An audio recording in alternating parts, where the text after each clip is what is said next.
اللہ رب العزت کا بے حد کرم ہے کہ انہوں نے ہمیں علم دین حاصل کرنے کی توفیق عطا فرمائی۔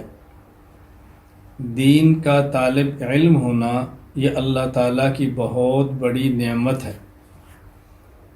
دین کا طالب علم ہونا یہ اللہ تعالیٰ کی بہت بڑی نعمت ہے۔ اس پر ہم جتنا بھی اللہ کا شکر ادا کریں کم ہے۔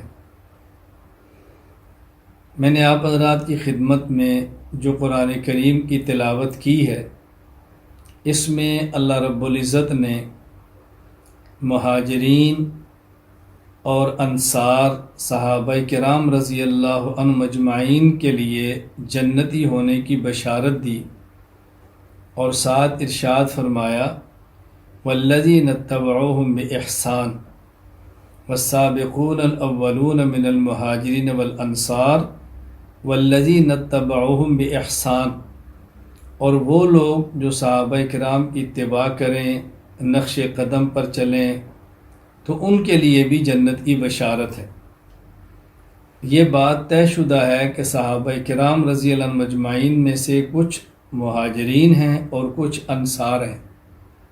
اللہ تعالیٰ نے دونوں کے لیے جنت کی خوشخبری اور بشارت عطا فرما دی ہے۔ اس لیے صحابہ کرام رضی اللہ عنہم اجمعین کے بارے میں یہ عقیدہ رکھنا ضروری ہے کہ صحابہ کرام رضی اللہ عنہم اجمعین میں سے ہر صحابی مومن ہے، ہر صحابی حجت ہے، ہر صحابی عادل ہے، ہر صحابی معیار حق ہے، ہر صحابی تنقید سے بالا تر ہے، اور ہر صحابی محفوظ ہے۔